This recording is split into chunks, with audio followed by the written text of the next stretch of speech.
Thank you all very, very much for being here. My name is Karen Coney. I'm the director of the Vera List Center for Art and Politics, and really delighted and not proud, but just very, very happy to be able to present this program to you today, Hypervisibility with Sondra Perry. It is indeed a convening with Sondra Perry, and in almost every meaning of that word with, she has been really involved in conceptualizing and planning and organizing the program. So we're incredibly grateful to Sondra for her trust in developing the program and for the rigorous artwork that provides for an extraordinary meeting ground for all of us. And all of us, I think, is quite a few people. If I look around the room now, which undoubtedly will grow as the day proceeds. I'm going to take just a few minutes to give you a context of the program and to tell you a little bit about the Vera List Center, and then we're going to hand it over to Sondra and to our esteemed panelists. As a term, hypervisibility has come to prominence in the writings of Columbia professor Saidiya Hartman, who has delineated with hypervisibility, in Fred Moten's words, an economy that lies between looking and being looked at, spectacle and spectatorship, enjoyment and being enjoyed. And he continues to say, Hartman shows how narrative always echoes and redoubles this dramatic interenactment of contentment and objection. And she explores the massive discourse of the cut, of rememberment and redress that we always hear in narratives where blackness marks simultaneously the performance of the object and the performance of humanity. And that's him talking about her work, Terror, Slavery, and Self-Making in 19th Century America, published in 1997. We are borrowing this term, hypervisibility, to inspire our own investigation of the hypersaturation of images of the black body and blackness in the media, and of how artists and activists have made use of and applied the affordances of these floods of images of what has rightly been called the historical archive of our current moments. Yesterday, we convened at Union Docks in Brooklyn to immerse ourselves in 6 films that use found footage to consider how art and activism are shaping one another as visual materials are re-contextualized and recirculated at increasingly accelerated rates. The films were selected by Sondra, spanned 4 decades, and included works by Tony Coates, Chatovia Gary, James Green, Arthur Jaffa, Sondra Perry, and Tony Ramos. The screening was followed by discussion between Sondra, Chatovia, and James. And just to lead us into today's event, since we conceived of both of them together, let me quote just a few questions that came up in the discussion that followed the screening. One of them was, for instance, and they really just lifted from my notes, what kind of evidence is gathered in this vast social media archive, and what sort of witnessing takes place? What space does blackness occupy in this collection of images? Another train of thought was about the space of content creation with its amazing and disturbing proximity of very different images that circulate at extraordinary speed, images of bodies killed in the street, images of weddings of cats in human outfits. When images of blackness circulate in these spaces, they carry all of that, death, pets, the sisters' nuptials, and produce a new type of sociality. How to prevent being or getting commodified, how can you suck resources out of institutions, how can you strategically engage with the host, assuming a parasitical position, how do we get more, and what do we do with the more? And then at the end, I think it was Sondra who also reminded us that we know things. I work with what I know these people know. Today we'll expand on these questions with 2 panel conversations. The first one is entitled The Contemporary Professionalization of Activism, and is considering the ownership of images and how they circulate in the art world versus the world of journalism and news media. And our panelists for this are already ready. So we have Dred Scott on the very right, and then Kwame Rose. We have American artist Alex Bell and Mia White as the moderator. The second conversation begins at 2:30 and is entitled Interacting Artists and Activist Communities, and looks at the role artist communities have played historically and today, a role as activist incubators. We will discuss the material stakes for artists representing such communities and their involvement in the communities themselves. And the participants for that are Greg Bordowitz, Mendy and Keith Obadike, Greg Tate, and Soo-Young Yoon is the moderator for that panel. Quick word about the Vera List Center. Hypervisibility with Sondra Perry is the first of a year-long program of celebrations or markings of the 25th anniversary of the founding of the Vera List Center, which began in 1992. When the culture wars were raging, artists were fighting to have their work not measured by moral standards. And here I'm referring to the NEA 4 and demands to meet certain standards of decency. Identity politics was the key word then, and the Vera List Center was founded at that moment to provide a platform for urgent discussions. Today, identity politics is resurfacing again in possibly starker and more pernicious ways, and we reaffirm our commitment to being a public research center and to support those art practices that stake out deep and often new forms of political engagement that supplement conventional and deeply flawed electoral processes of representation. Key programs after Hypervisibility are a conference and exhibition entitled Seeds of Change, which honors a Brazilian artist, Maria Theresa Alves, with the third Vera List Center Prize for Art and Politics. And we will initiate that conference with a conversation between Maria Theresa Alves and Sadia Hartman. And then 2 weeks later, we are continuing with Indigenous New York Artists' Perspectives on November 17th and 18th in collaboration with artists Alan Michelson and Jackson Paulus. Last word about publications, which are a significant pillar of what we do. We're offering several of them for sale today. They're entitled Assuming Boycott, Resistance, Agency, and Cultural Production, about culture boycotts, and slightly older titles, Speculation Now, Considering Forgiveness, and Entry Points, a book on art and social justice. Lastly, my thank yous go first of all to Union Docs and the wonderful staff there, Christopher Allen and Jenny Miller, who helped us organize this two-day event. Thank yous are also due, of course, to our moderators, Mia White and Soo-Young Yoon. At the Vera List Center, I want to thank Amanda Parmer, our curator, especially for having been really crucial in conceiving and carrying the program through this moment now, and Emily Donnelly, who is the manager of programs and administration and a key member of the team. I also would like to thank the members of the Vera List Center Advisory Board, which support us with advice and in many other ways as well. And today I'm pleased that Thomas Lax is here or joining us very soon. He is the host of the committee.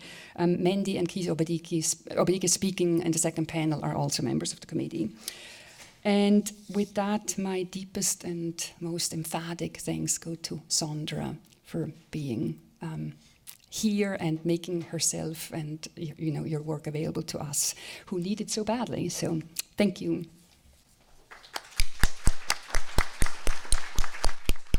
Thanks to Amanda, Corinne, and Emily from Vera List Center. And I'll just say that when I had this idea, I didn't know what to do with it. I'm kind of an independent artist working by myself in my studio. And I'd had participated in a couple of panels at the Vera List Center, and I thought, oh, they're great. Why don't I just give them a call and see what can be done?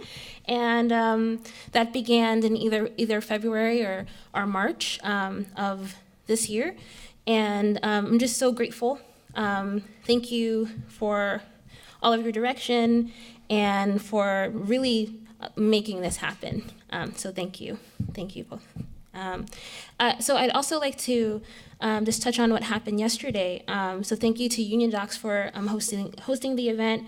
And I also want to thank Jatavia and James for joining me on stage and having an amazing conversation. I also want to thank the audience. Some things happened, some things were conjured in that space last night that I think were really super interesting, challenging, useful, and I'm hoping that the same will happen here today. So this is a conversational kind of panel, and we will open up to questions later. I believe what's happening is that there will be cards that are passed around, and if anyone has a question, you can write it there. And we can also open up the conversation after we're done. So before this, I just want to thank you all for your labor, and part of doing this and not including myself in the panels is so I can actually just be in the audience and hear everything and participate in that way. So thank you all very much. And we will get started. Thank you. Pass it over to Maya.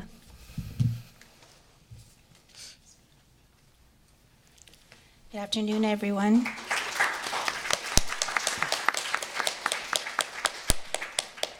Sondra is definitely a gift.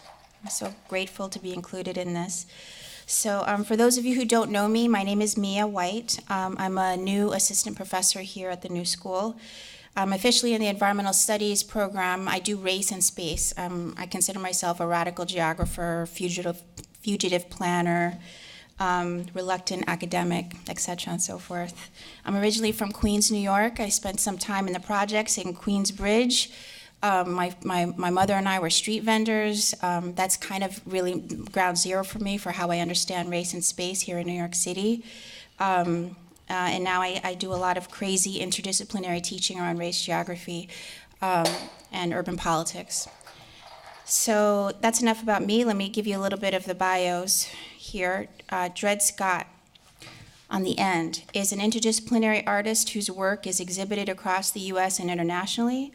For 3 decades, he has made work that encourages viewers to re-examine cohering norms of American society.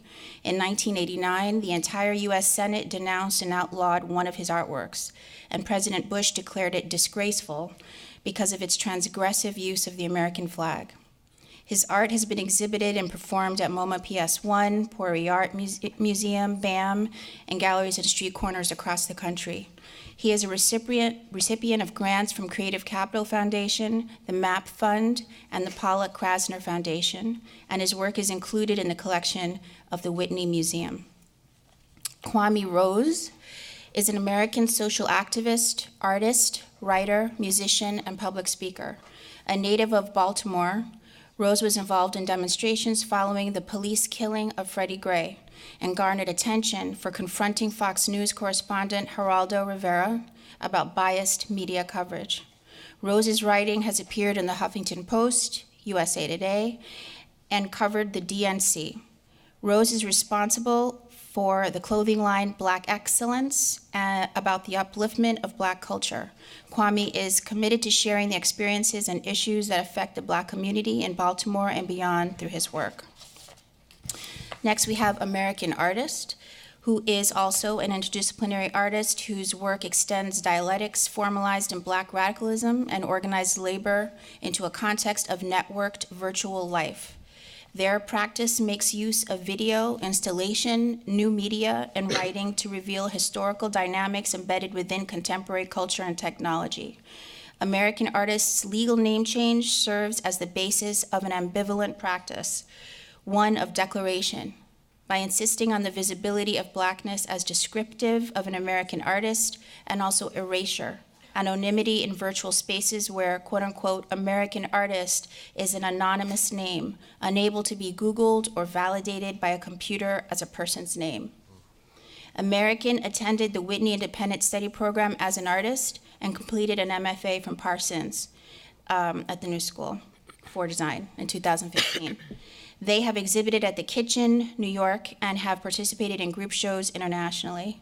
They have published writing in the New Inquiry and New Criticals and have had work featured in AQNB, HuffPost, Dazed Digital, Nylon, and Paper.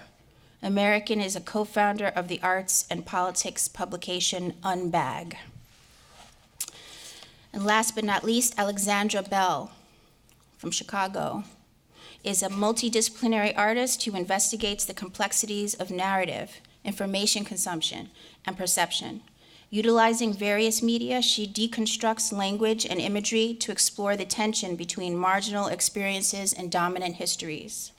Through investigative research, she considers the ways media frameworks construct memory and inform discursive practices around race, politics, and culture.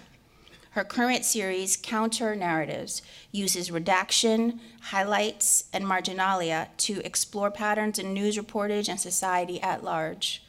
Bell holds a BA in Interdisciplinary Studies in the Humanities from the University of Chicago and an MS in Print Journalism from Columbia. Lives and works in Brooklyn. Thank you so much for welcoming our panel.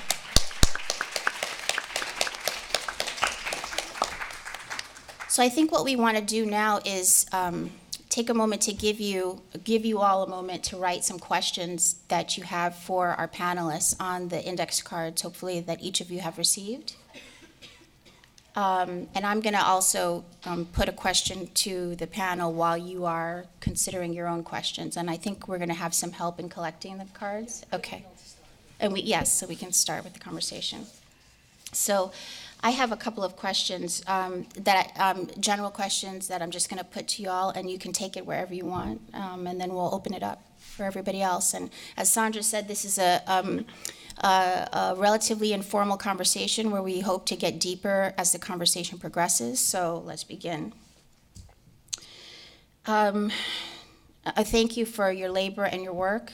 It's very deep, although people use that word I think too loosely. I think it is the right word for the collective work expressed here on this panel.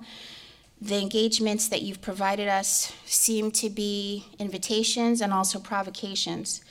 I experience them as expressions of autoethnography, and I also felt a pull, an intimate pull through the work. And I also felt lots of different kinds of representations, like desires for legibility. And I was saying earlier in the other room that this desire for legibility in Black worlds is not a neutral desire, that it costs each of us something. Each of us that identifies as Black and is understood as Black, it costs us something. I wanted to put that question to you: what has this work cost you? Because I want to situate the work first in who you are as artists, and then get a sense from the audience how they experience your work. And then the second question that I have is this idea that came up yesterday in a different seminar about a haunting anticipation. In a lot of the work, particularly in the camera work, but in a lot of the work, the voices, the narrative, I felt a haunting anticipation.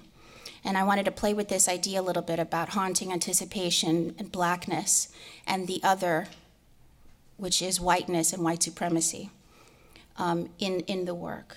So when we consider this idea of haunting anticipation and sort of centering Blackness because we want to be legible and we want the experience of Black people, their lives to be legible, what are we anticipating? What is it that we want to happen? What do we feel is about to happen?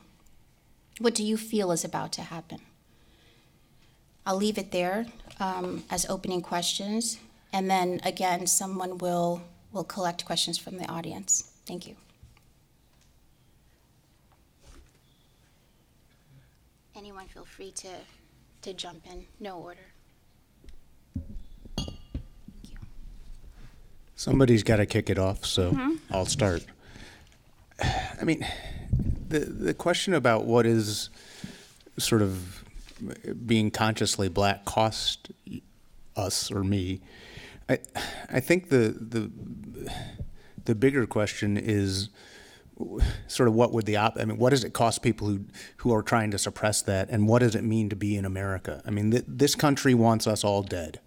This country is actively trying to kill people that look like us, and it has been since it was founded.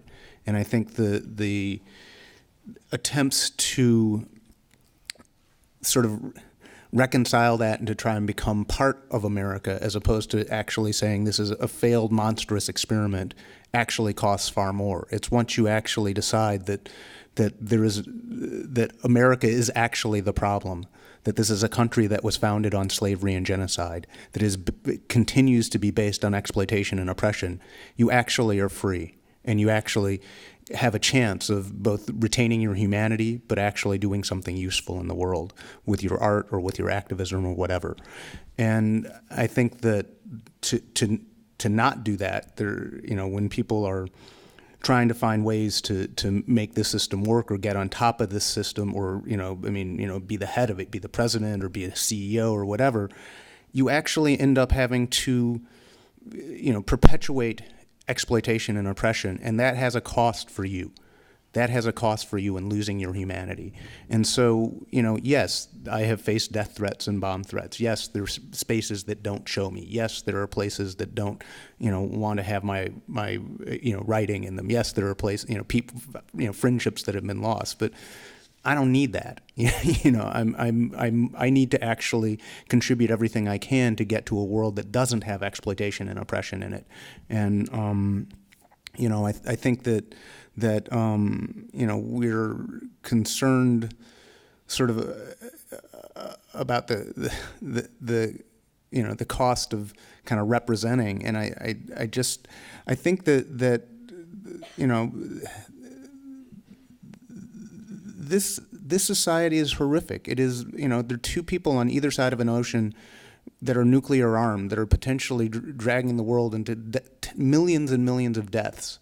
They are denying science. They are, droning people all over the Mideast. It's led the planet to a couple of world wars. This is monstrous. This is just horrific. And the thing of you do actually have to make a choice. Do you want to try and sort of be part of that, or do you want to try and get rid of that? And live in a way that contributes what you can to get rid of that. And so the cost of trying to both be for Black people broadly, but being for even more broad than that, for humanity as a whole, and envisioning a world that doesn't pit people against each other based on their race or their gender or their class. I mean, that's actually a world that's very emancipatory and liberating, and I want to be part of. And so I'm not so worried about whether I get dragged to court or beat upside the head or have people stalking me. It's frustrating. I mean, but it's like, that's just part of growing up in this society, and I'd rather have a shot at trying to help humanity get beyond that and live and be able to look myself in the mirror with that, than actually continually trying to pretend that if I can just snarf up what I can and I can be the top of this system, that would somehow be good. That would be a far greater cost. Well, I think the unsaid thing in what you just said is that, like, facing bomb threats or like persecution directly by the government or something is just another form of the violence that's already inherent and like directed towards you as a Black person. So it's like, it's more of like a claiming of that inevitable violence and like trying to face it directly and trying to, like, I don't know, subvert it in some way, rather than just like, I don't know, just living in a society where that's already inherent and always already there. And I do think that the cost that's like really prevalent is as an artist or activist or something that has like I guess like public visibility, is that you always have to like question if you're becoming more visible, is it because you're being exploited, or is it because like white people want to make something out of you? And I feel like that's the cost. Is like, how can you advance the interests of you and your community and Black people without kind of like being exploited in that way? You want to go after Sandra? So when I think about like when you ask like what has like activism cost me, as a Black person in America, it hasn't cost me anything, because as a Black person in America, you have to understand that our lives have never had a value. Like, you can't put a monetary value on a Black life, right? We can sell black people. We can give $6.4 million to Freddie Gray's family. We can give $3 million to Demir Rice's family. We can give all these settlements, but until like we actually start protecting black life in this country, we have no value, regardless of the monetary benefit of having black people around. And what it has to understand is that, so what it has cost me though is I've lost the ability to trust white liberals. I've lost the ability to trust white progressives. Like I've lost the ability to like look at a white person with good intention and think that they are actually going to do something, right? Like I do a lot of these panels and talks, and I find that the only time you get something out of it, like the only time I feel like I've changed somebody is when I talk to a conservative person, because they've never had a conversation with a black person that says like, you're white and that's a threat to my existence. Dr. King said the biggest threat to the black community isn't the white supremacist, it's the white moderate. Because the white moderate is like a wolf in sheep's clothing, right? We know what Donald Trump is, right? We know he's a bigot, we know he's a white supremacist. We know that, he tells us. What we don't know are the white people who are supposed to be on our sides, right? Y'all haven't done enough. Like there hasn't been enough done by white liberals, because the problem is that we can talk about these issues, but what actions do we take after that? So, I have no hope for, what is to come. Like this is just the re-entrenchment of a cycle, right? We have gun legislation in this country simply to control black people not owning guns, but yet a white man who's rich can go and buy a gun and buy machines and buy bump stocks that makes it automatic and kill 60 white people. And then we can be all sympathetic, right? When the largest massacres that have happened in American culture have been by black people, and they've been happening for hundreds of years. And we don't feel any remorse, right? We just pray.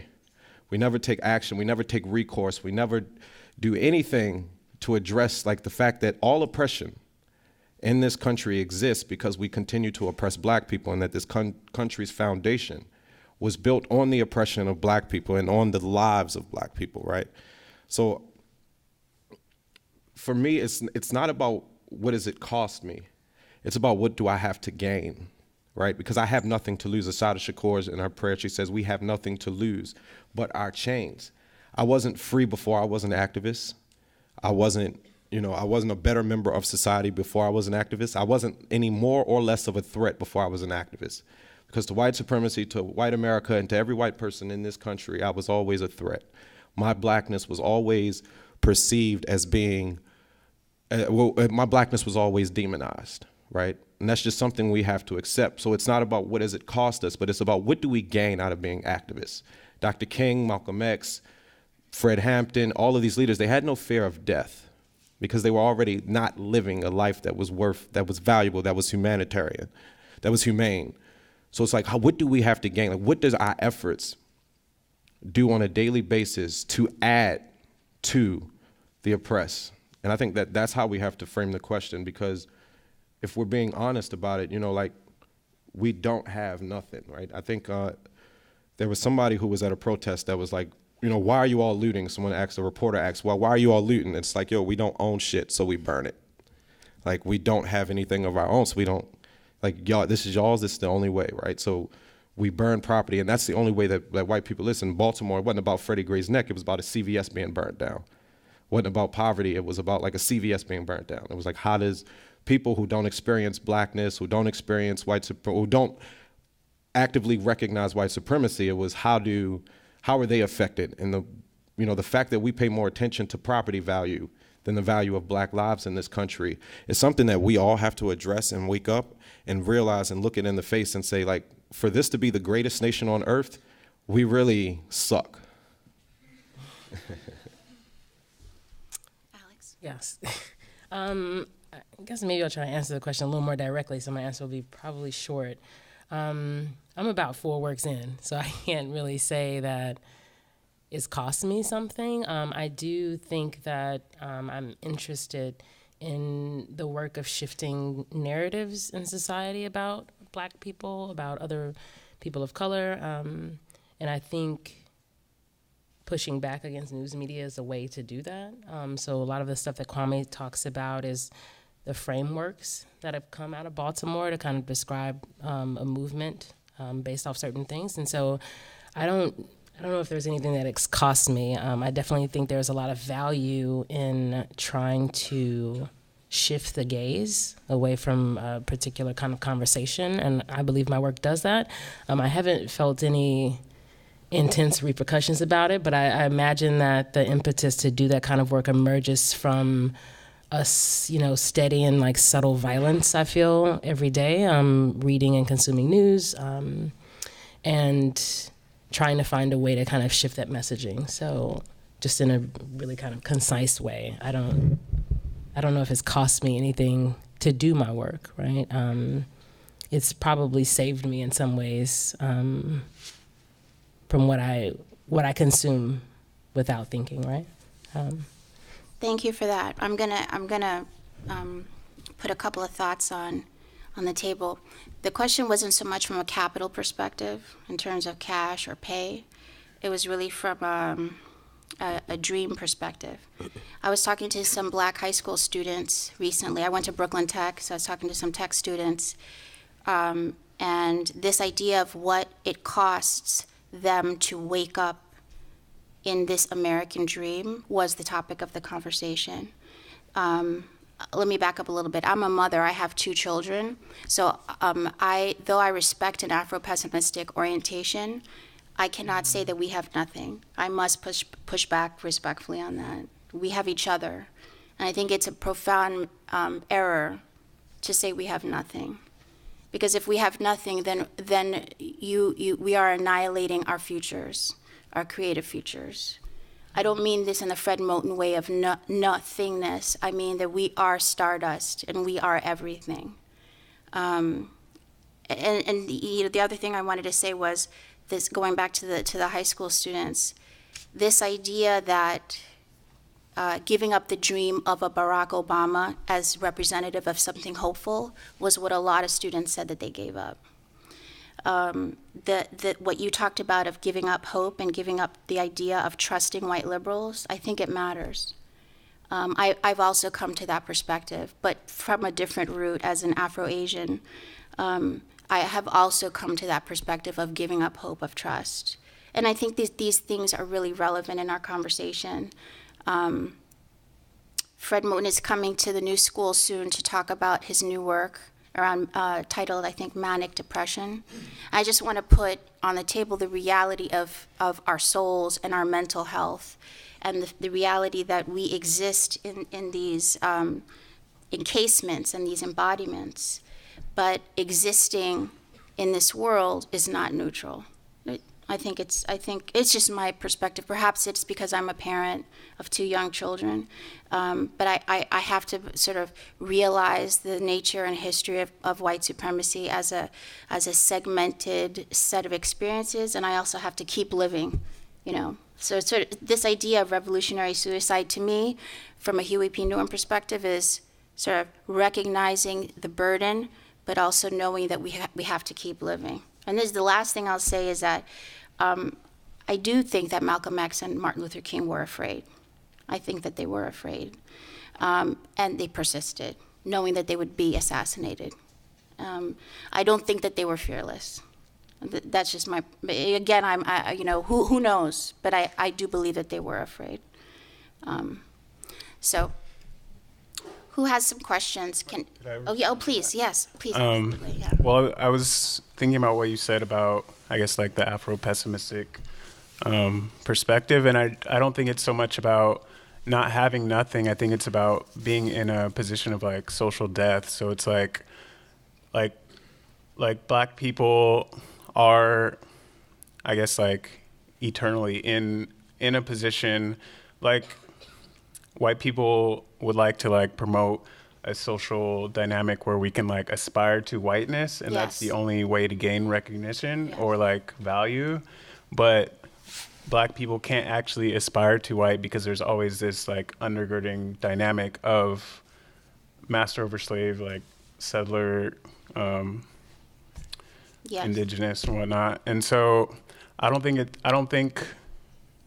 know so much about the Afro-pessimism to say whether it would deny like that Black people have each other and have community, but I don't think it's like against that. I think it's just saying that like there's always this dynamic that can never really be overturned. Like the nation was founded on this, and now it's prevalent in the way we understand ourselves and how we perceive ourselves, is that we can never see ourselves and we're never seen as valued in the same way. Like no matter how much you put white people and Black people in the same space, there's always this like intrinsic perspective or like power dynamic that's like always underlying. And so it's like you can say, oh yeah, we have each other, like things will be good and they might get better, but you're still Black. And like, yeah, I think that's more what it's about than like, it's not saying we don't have anything. Well, I was responding to what he was saying when he said we don't have anything. I'll give you an example, right? Like we're here, Hypervisibility is essentially a conversation and an art display about Blackness, right? And the like how Blackness is being attacked. So last night, I was with Sondra, and I think you introduced me to James T. Green.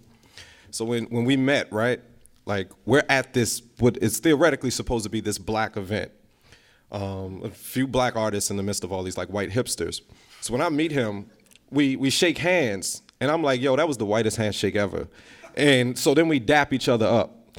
And he was like, my bad, Joe, I was code switching, right? And think about that, right? Like we're these Black activists and artists who are at an event to talk about Blackness, where still we have to code switch for whiteness, right? Like we aren't forcing white people to like dap us up. Like we're giving white handshakes and we're talking like, yo, how are you? You know, we're putting on a light voice, right?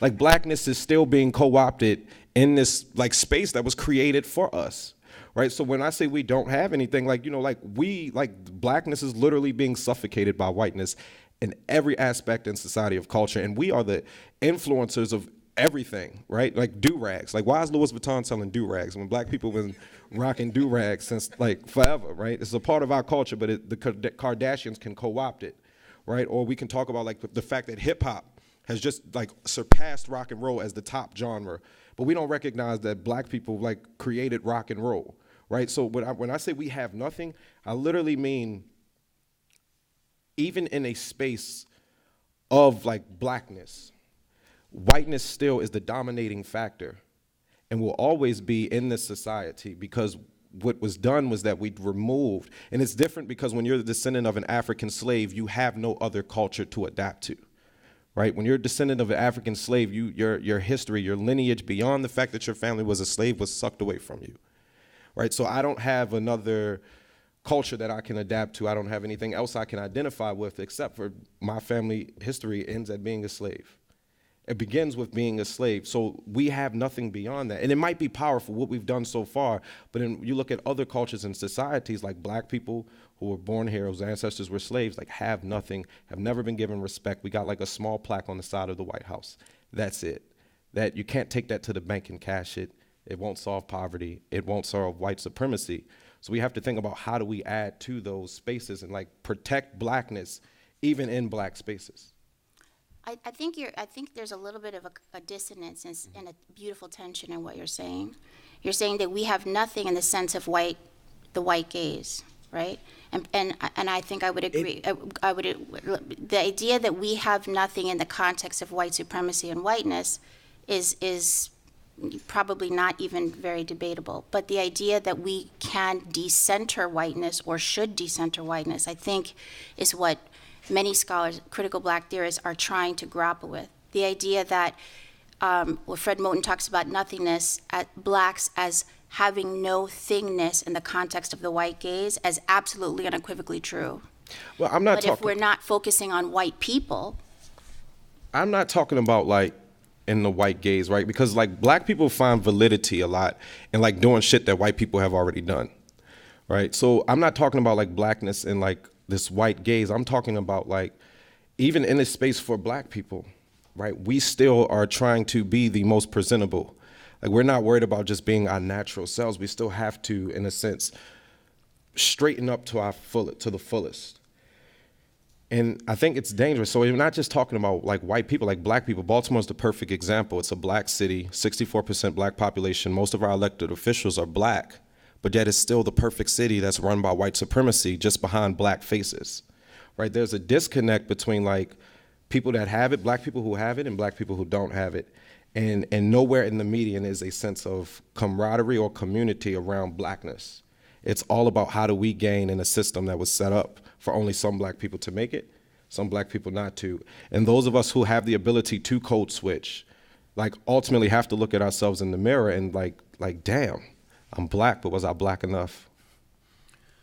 Well, as you said, because black people in this country are from a lineage of slaves, and we do have no country and we have no like institutional framework or any of that, like all of that is white. So any sort of like, I guess, advancement or anything has to be through what was kind of like established and enforced by white people. So I think that's why like what we end up having is like our cultural signifiers, but that's not the same as having nation or land. Like it's cultural signifiers, and it's hard to hold on to because white people are co-opting that too. But it's like we have no government formulation that's for black people. Like we only have what's made for the United States by white people. So like I don't know, like how do you build something when all we have is like cultural signifiers and we don't have any sort of like nation or any infrastructure that's for black people? I think we should gentrify the hell out of whiteness, right? You look at like look at Harlem, right? Like I was at the Apollo like last year, and it was like white people in Harlem. And it was like, it was mind-boggling, right? Like look at DC, which was like at one point statistically the blackest city in America. Ain't no hood in DC no more. It's all gone, right? Everything Marion Barry worked for and they gave him crack because he did, like it's gone, right? So what I think we have to do is like go into these white spaces and stand on the table and be like, yo, blackness is here, it's being projected, and y'all can't do nothing about it, right? Like I don't have to release some of it. I'm releasing all of this. I'm co-opting this space and I'm claiming my time. Like Maxine Waters said, I'm reclaiming my time, right? We've had 400 years of whiteness like ruining the world. And now it's time for like black people, minorities to be like, yo, how about we run this from a different viewpoint and different perspective and put on a different lens? Like what if we run this from the eyes of the oppressed? What if we run those from the inside looking out instead of from those from the outside looking in, telling us what would be our best, what would be best for us? Why don't we speak for ourselves? So I think like that is emphatic. I look at like, and I don't have a problem with hipsters. I think that they just don't realize that you can like still be like cool, conscious, white, down for the cause and revolution and protest and still co-op space in black movements. I think that we don't acknowledge that enough. And so I think what we should do is like, we should just like start going to like white spaces and just like being as black as possible, being as like, and not even like disruptive, but like let our blackness, just our presence disrupt it. You both are talking about blackness, and I'm kind of sort of wondering what you're saying. What is blackness? Okay. Is it this kind of monolith? I don't know. I mean, if somebody told me to go somewhere and be black, I wouldn't really know what they meant. Like be yourself without thinking about it. Like I was trying to use it in the context of like the handshake, right? Like we had to like remind ourselves like, oh shit, it's two black men. Like we have to shake hands the way that we're supposed to. Like we have to dap each other up instead of like this proper handshake. But isn't that a very gendered reaction? It's a very specific moment in which you both overcame it because you decided to dap each other, right? Not all of us are dapping each other, especially black women are not dapping each other. Right, so there isn't a monolithic blackness. It's not, but I think that you're right. So it's coming from my social location. Yes. But I think that with like we all should, and it is coming from my social location, and I don't understand or have never lived through the lens of being a black woman. But what I'm saying is like in that moment we can use that as a context or as an example of like how we limit ourselves from being like free to be like freedom of expression of our culture that we've created. We've limited ourselves and we operate in this like limited amount of freedom even in spaces that were set out for us. So I'm not trying to like monolithically describe blackness. Blackness is an individualized experience and we all internalize our blackness completely different. I'm not going to tell one person like, how to be black or what is blackness. I'm just saying, like, be yourself without thinking about, oh, will they think I'm like too ratchet or will they think I'm too ghetto? No, like, like, be yourself. Like, I don't have a problem walking into my office every day with a T-shirt that has in some context or the phrase, the word black on it. Like, I want to constantly remind people, black, black, black, black, black, black, black. Like, and I think that I'm unapologetic about it. And whatever black means to you as a black individual, I think we should like operate and express that freely without thought. You were going to say something? She was going to. Okay. Sorry. Go ahead. Is Ben Carson black? If you ask me, yes. If you ask him, no. I mean, because the thing is, I think it's like, I think Ben Carson and Barack Obama are both as black as they want to be. No, but I think they're different. I do think they're different. But I also think that they are black. And the question is, Ben Carson is way more black than Obama. Wait, what? I would just want to say that sounds like a very white thing to say. I think they're both black. That's a very white thing to say. It's not. Yes. Because we are not here to debate the blackness and the humanity of black people. No, true. What we need to do is to let whiteness go, lose whiteness. That's what we can lose, the need to satisfy the white gaze. That's where I was hoping the question was going to go. This is not about capital or how much money you have or whatever. We can lose the need to center whiteness and the need to perform a monolithic blackness.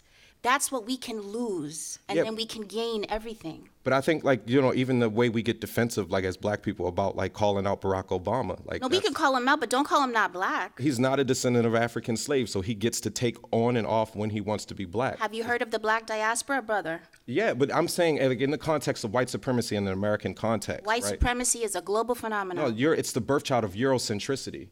But I'm talking about in the American context, Barack Obama to white people is more acceptable. America is not the center of the universe. But America's the center of my universe. I ain't never left this country. That doesn't mean that it can't be your universe can't be expanded, right? But White supremacy is a it global can be expanded, but what we're talking about is where people are at right now. People in Baltimore City, in Detroit, in Chicago, they don't give a damn about North Korea. They give a damn about how they're going to make it to ends meet, how they're going to survive, and how they're not going to get shot. Or how their kids gonna get fed.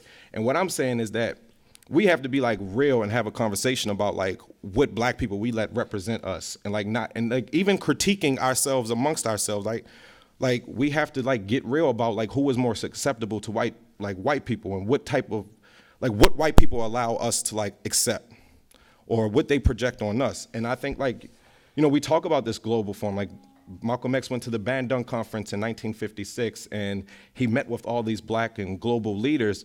But even like the perception of black American blackness is still seen as a degraded term throughout the rest of the country. Throughout the rest of the world. So when we talk about like American blackness, or this idea or the notion of like being black in America, I think we have to get real, and there's like different levels. And there's different levels of acceptedness to white supremacy. And I think that individuals, and when we allow people to just throw on this like mask of blackness, or say that, or claim blackness whenever they want, I think that allows space for like blackness to be co-opted. Did you have a comment you wanted to add? I think, I mean, in a different context, Barack Obama could be pulled out his car and beat down by the police. Blackness is skin color in a certain sense.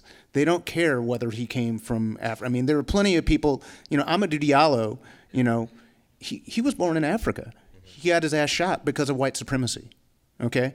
I don't think that we gain anything by saying this person's black, this person's not black, this person's acceptable to white people. I mean, yes, I think Barack Obama is extremely acceptable to white folk, and it's actually a shame so many black folk are actually trying to claim him, because he actually was telling black people when Michael Brown got killed to pull up your boots, pull up your pants. Yes. You know, don't rebel. Justice Department will take care of everything. Yes. Justice Department caused the problem in the first place. And so I think the thing is not sort of, you know, whether these leaders are black or not black, or whether any of us are black or not black, but is a question of actually what is what is white supremacy and what is capitalism and what is America, and how do we actually get free of those things? And in that context, if you understand that America cannot exist without white supremacy, it cannot exist without police that actually go down and break necks and choke people to death and shoot people, and then say, oh, well, we were fearful for our lives. I mean, the latest case comes out, and they shot a man in the back for having a broken tail like on a fucking bicycle. And then they say, well, we were scared. What, was a black guy gonna just blow up and kill all you cops? No, it was like, I could kill him because I wanted to. I could kill him because I could get away with it. And I can actually send a message to all black folk that your life does not matter, and that this system is going to continue oppressing and exploiting you. And so the question is, why I was asking about Ben Carson and Barack Obama, is that the thing is, if we define blackness as just sort of how people act, as opposed to actually it's a social construct that this system puts down on people. And yes, there is profound things that have come out of black culture, There are profound things that have come out of that. But the thing is, I think that this notion of, it being performative is actually missing the point. That when the cops stopped Sandra Bland, they didn't stop her because she was performing blackness. They stopped her because the color of her skin was like this, and they knew they could do it.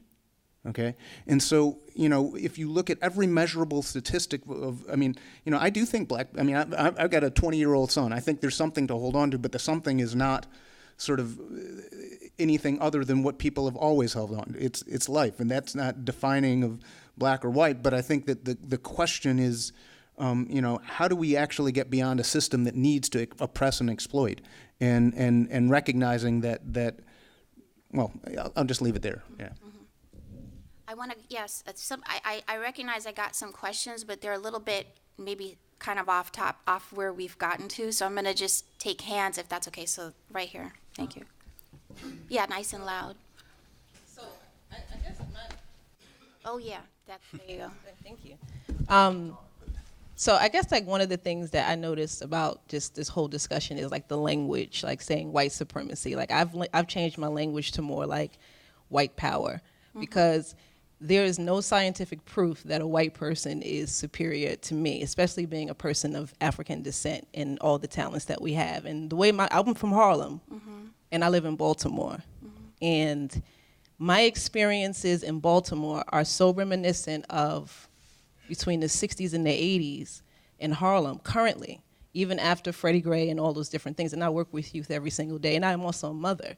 But the language that we use to describe ourselves, we are descendants, we're not descendants. I don't say I'm a descendant of a slave. I say I'm a descendant of an African. There are things that my mother taught me, that we have to pursue. So one of the programs I started, is traveling to study the African diaspora. And so I take Baltimore youth, we've gone to 9 different countries, and it opened their mind.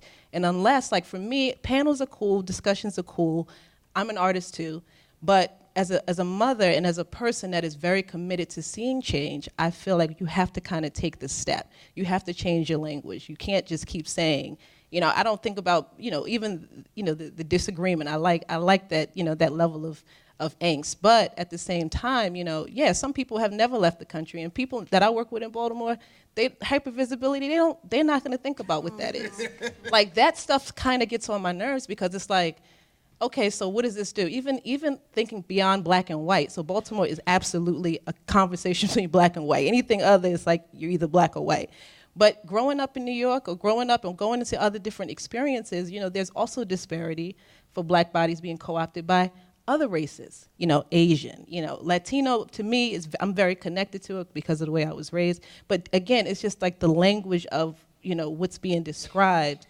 I think you have to consider all different aspects. So again, saying the community that I work with, I'm not going to come, this is New York, this is the new school, it's nice and all that, but, really making sure that I'm trying to promote change. So if I'm using my art to do so, I'm changing my language. If I'm working with my youth, if I'm raising my young black son, who came home from a white private school, which I regret, saying that he's someone told me that I'm black. Not that we're very conscious, but he was like, is she black? Is she white? He would say to you, are you black or white? He's not going to think about anything beyond that. So there's a lot of complexities. And then you also mentioned mental health, and I thank you for doing that. Because in the midst of all of this, what does this do to my psyche? When I leave this panel, am I re-traumatized? You know what I mean? Like, there are, in this space, do I feel welcome? Like, I'd love to talk to people that come from a different background, particularly Black people or people of the diaspora, because when you come from a place of privilege, when you're in experiences like this, how do you push the needle forward? Yeah. And I guess, like, my question after all of that is just, that's really what I'm interested in hearing. In the midst of all of this, where do you see yourself? Not whether Barack Obama is Black or Ben Carson. Like, we could go with that all day long. I could say, are any of you really Black? But that's not really what I'm concerned about. I'm concerned about, like, what are you doing to push the needle, especially in this kind of space with this language that you use and this, that, and the other, like I said. So, like I said, it's really for me about describing how we are, addressing that, and then, pushing something forward. Appreciate you. Anybody want to respond to her? You want to? Yeah, I'm going to respond to that. I'm going to tease out the part about language. I'm really interested in accessibility and language. I think I haven't been talking in some ways because I'm less interested in kind of debating Blackness. It's inherent to me. I don't have a lot of points to make about it, and I'm not really sure if I'm that interested with decentering whiteness either. Some of my work does both. It centers Blackness and it decenters whiteness, because my work is in itself not necessarily about race. It's about the structure of journalism, and so operating within a set of rules, when I follow them, they reveal certain things.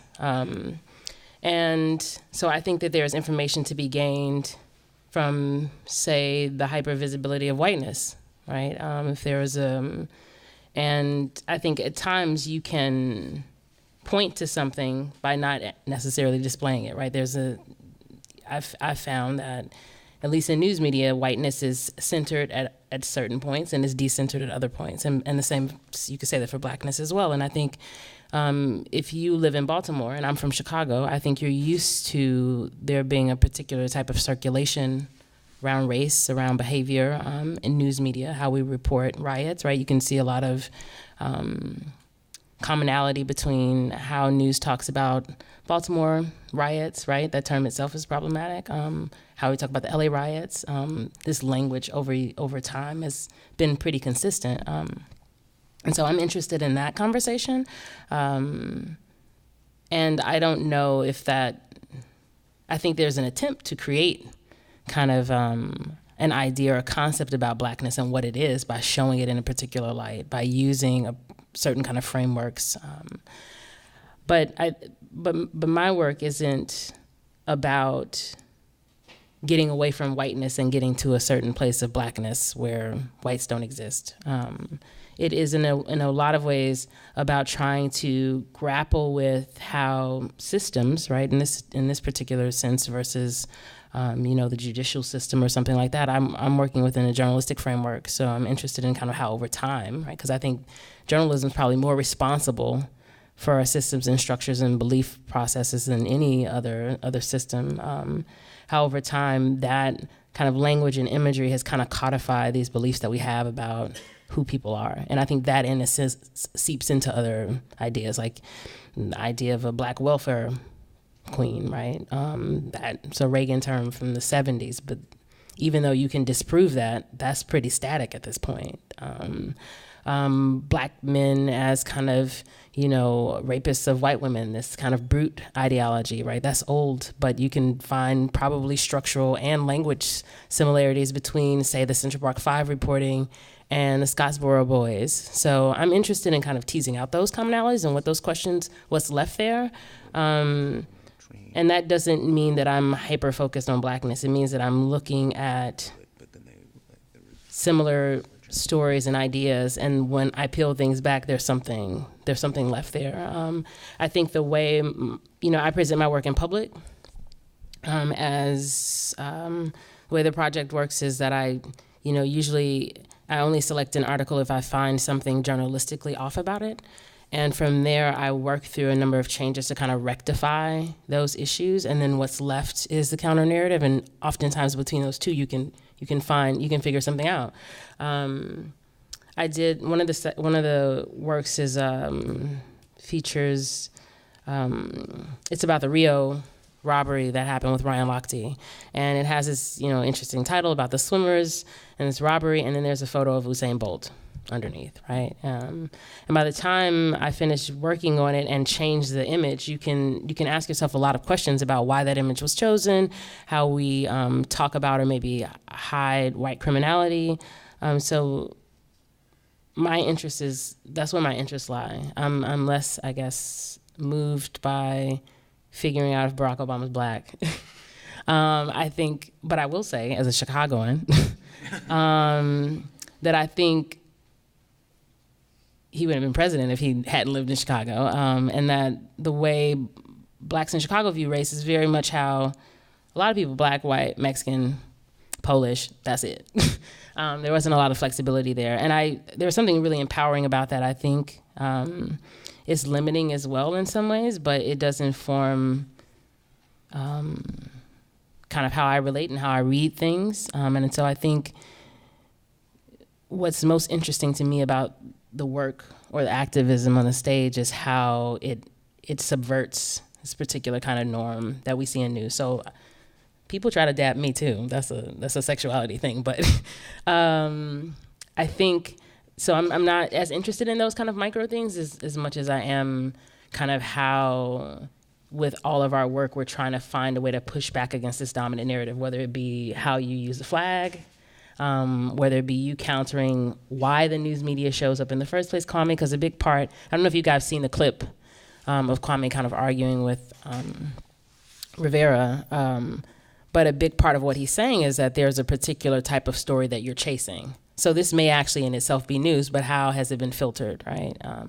And so that's kind of Thank you. where my thinking is. Others? Yeah, thank you. So I think like what you just said in regards to like what kind of story are you chasing, right? Like if we look at take for example Dylan Roth, right, who was like 21, walks into a church and kills 9 black people while they were praying. In the news media, every time every time a white person does something or a white male does something, you see the news media going through extensive amounts of effort to normalize them, right? You see Dylan Roth, well, he was a loner, he was abused, he had some mental challenges, and they give him Burger King, right? He gets to go to Burger King and get a Whopper, right? That's normalizing, right? Whereas though Mike Brown, when he dies, oh, well, he was smoking pot. It's like some reefer madness type propaganda. Or even this guy who killed the people in Las Vegas, right? We see them going through extensive amounts of effort, right, to normalize him. Oh, he was a white male. He was rich. He owned multiple houses. He just loved gambling. What else is it? What's wrong? You can't normalize something that to us is a consistent threat, I think. And what the media does, I think, and what we don't do enough times is we talk about the people and who represents different cultures on media, but I don't think as consumers or even black people who watch the news, I don't think we do enough of pulling out.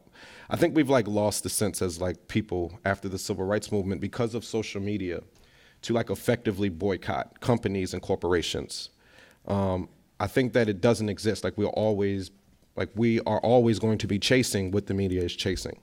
We always are going to be talking about what the media is talking about.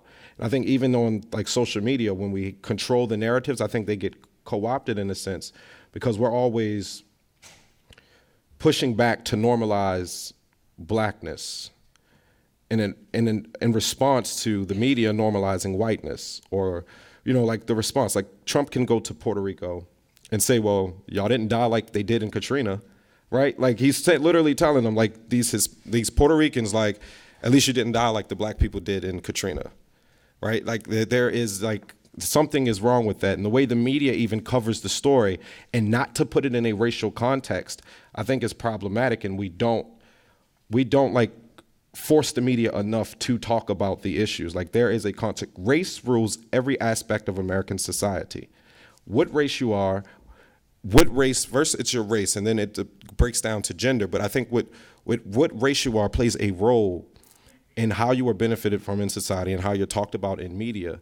And we don't do enough. And even the people on media, I don't think that we do enough of like challenging like these institutions and these companies of like actually talking and going deeper into the context of addressing the word race, or addressing like, you know, like if Stephen Paddock had been black or brown or Hispanic, automatically he would be demonized. We would automatically have more information than we do now. But there's an extensive amount of effort to clear him because he was a white male. I don't think it's an extensive amount of effort, though. I think that this kind of belief that there's this effortful thing at play to kind of keep whiteness clean, I think it's just a product of 400, 500 years of reporting in a way that, and we're conditioned too, even when you read quotes, right? I mean, sometimes I grapple with articles, not because but the quotes that they chose, and I realize that as viewers, as people who are being interviewed or contribute to stories, that we also have a particular kind of framework about how we talk about people or how we talk about the other. I don't know if the media needs to do a lot of backbending to kind of have a cleaner story for Dylan Ruth, right? Like, it's set up that way. It's set up that way, I think. I think they do a lot because they act as if they'd never happened before, right? Like, we like act as if like white men have never gone on mass shootings before, and at this point it happens like every 6 months. I don't see that. I don't see that it's treated as though it hadn't. For example, right? Like, all right, let me switch to another example, right? When we look at election, right? The Dave Chappelle skit kind of like made it perfect, right? When they're sitting there, him and who was it? Chris Rock. They were sitting in the living room with their white liberal friends who were like, oh my gosh, I'm so excited for Hillary. And then as time goes by, like the reality that Donald Trump is president starts hitting them more and more and more, right? And even we see with the coverage, like we act as if like a rich white man who was racist has never ruled this country before. And we act surprised. Like we have all these examples in media of like white supremacy, of white supremacists, of like people that are detrimental to humanity. But we forget all of those other examples and focus on like the one that's clear cut in front of our face and act as if it's a new problem or a new issue. Keith, I'm sorry, I want to hear what Keith has to say. I just want to echo her question because I thought she had a great question.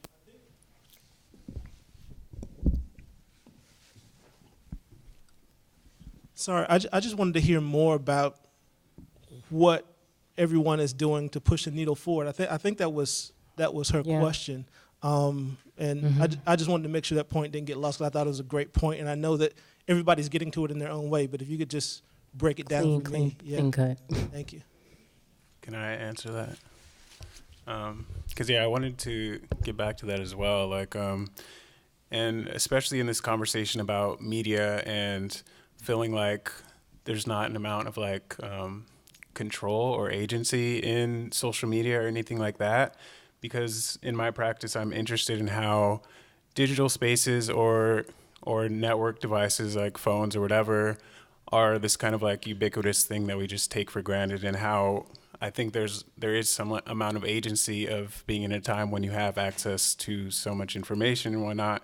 And I feel like that's just not a conversation for a lot of people of color and Black people specifically, or somehow making an interest in this, in like technology or these kind of devices, like accessible and engaging to people who look like me.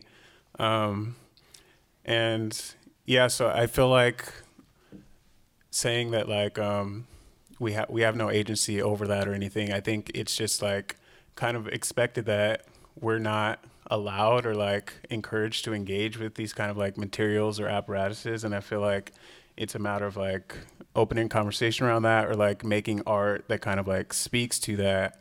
I guess like a specific example is my project Sandy Speaks, which was like a chatbot about Sandra Bland, where it's kind of like in reference to what happened to her, and you can kind of ask questions about what happened and like what is the status of like Black people in America, and like what does it mean to be like constantly surveyed, and like my intention for that was that like you can kind of like access this thing from anywhere if you have internet, which not everyone has internet, but it's pretty available.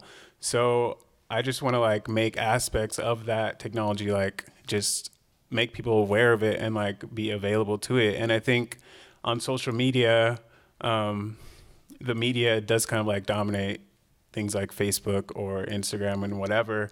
But I think like you can critique that in a similar way to like what Alexandra's doing in her practice, by kind of like calling out things that are like circulated through media and like questioning them and like posing that to people. And of course, like the conversation does have to like leave this social space, but I think there's really a lot that can be done through that application. Okay, so pushing the needle forward, what are we doing?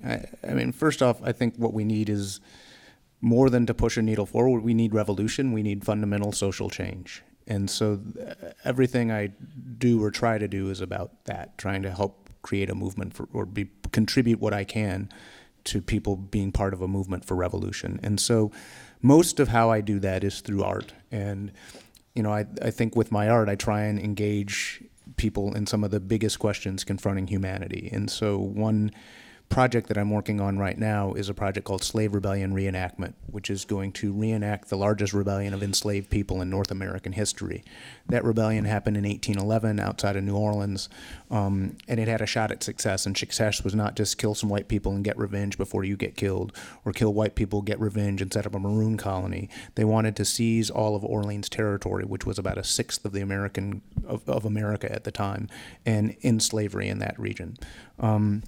And so I'm going to reenact that with 500 plus people in period-specific costumes with muskets and machetes and cane knives and sickles and sabers on the locations where this rebellion actually happened. What was sugar plantation is now oil refineries and chemical production plants and gated communities and big box stores and trailer parks.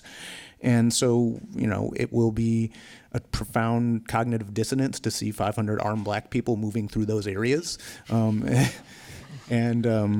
You know, it'll, you know, so look out for the Kickstarter for that. But and I'm serious about that, coming to a inbox near you. But the heart of the project is actually the conversations of how people are organized around this. The rebellion, any slave revolt, people couldn't obviously just tack up a sign on the town square that says, yo, whoever wants to get down with a revolt, come meet me here. Nor could they say, hey, I'm going to like this on Facebook. They were clandestine one-on-one meetings with people saying, how do we get free? And so I'm mirroring that structure, and I'm meeting with about 75 people in one-on-one conversations with 21st century people having conversations about why this 19th century history of freedom and emancipation matters. And then those that say they're willing to walk 24 miles, rain or shine, warm or cold, in some outdated French colonial clothing, they get recruited into the army of the enslaved, and then they in turn will recruit other people. So that's what I'm doing in one realm of art. But then two other things that I'm doing, because I'm not just an artist, and I think none of us are just anything, is, you know, I think that we face a profound challenge right now. There is a fascist administration being consolidated in the White House and beyond. And so I think that needs to be driven from power. So I'm actively encouraging people to connect with refusefascism.org and particularly be out in the streets on November 4th and do everything you can to literally drive this regime from power. We don't need to say, oh, well, we can't do anything, or let's wait until 2018, or we'll vote him out in 2020 or something like that. Way too much damage is going to be done by that time. And we can get into why that the real sane course of action is to actually do what people in Germany in 1933 didn't do, but is actually to sort of have a Tahrir Square type of situation where this regime, Trump and Pence, are driven from power and the whole regime with them. And then the bigger thing is we need revolution. I come back to that, and that is, not just a change of one particular administration, but we need to get rid of the system that is based on exploitation and oppression, and we need a radically different, a fundamentally different world. And so, I will just briefly say that if people want to know what that world is, there is a theoretical dimension to that we've been talking a lot of different art theory and stuff, but I would highly encourage people who actually who want the masses of people to have state power and the power to actually change the social relations and economic foundation and the ways people think and the production relations, they should check out the writing of Bob Avakian, who's a revolutionary leader. You can find his writing at revcom.us. We don't have time to go all into that right now, but I'm very passionate about if you want to move the needle forward, we need to tip the needle over and actually get to a radically different and far better world. Okay, Kwame. What am I doing to push the needle forward? So to give you all a little context, I'm 23 years old. The night of that Geraldo video completely changed my life overnight. I wound up getting fired from Marriott, losing my house, my car, everything I had, right? I had a full scholarship. I was on through Baltimore Urban Debate League, I was able to go to the University of Texas in San Antonio on a full scholarship for debate. I wound up dropping out of college after 1 year and gave back a full scholarship because I didn't understand how college was gonna benefit me and what I wanted to do in life. I came home with the goal of helping young people. So I started a nonprofit called Brothers in Action Incorporated at Booker T. Washington Middle School in Baltimore. And what we did, in Booker T. Washington Middle School in Baltimore is historically the lowest performing middle school. It's one of the most dangerous middle schools in Baltimore, but it can't close down because it's historic. And it's crazy, the worst school in Baltimore is named after one of the most innovative thinkers of Black culture in the last century. But so we started that nonprofit about encouraging young men about brotherhood, taking them outside of a 5-mile radius of their house and just showing them different examples of Black excellence. So we did take them to the White House when Obama was in office, just to give them an example of somebody that looks like them that they can achieve to be. More recently, I've been using writing. I've had the esteemed privilege of being able to write for Mashable, USA Today, and now Huffington Post, just on what it is to be a 23-year-old millennial navigating through Blackness and still trying to internalize my Blackness, because my experience was different. I grew up Black and privileged in a predominantly Black, and most of my friends didn't grow up with 2 parents. Most of my friends didn't grow up with parents that own businesses. I grew up in Jack and Jill of America. My Sorry. Yeah. Oh, you did? A lot of y'all might not know what Jack and Jill, but y'all definitely get shade from some of us who are on the other Jack side. and Jill is of basically it's a group of middle class. Middle class. Okay. Whoa. Okay. All right. It's bougie Black people.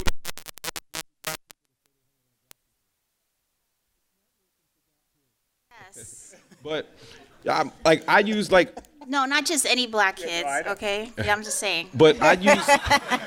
I was called a ghetto rat by Jack and Jill kids at Howard. Yeah. Okay, I'm just saying it's complicated. There's many layers to Jack and Jill. But I use that. I never felt comfortable being Black and privileged because I watched I would get called white boy when I went to school with Black people, and I would get called nigga by white people. So I was confused. What am I?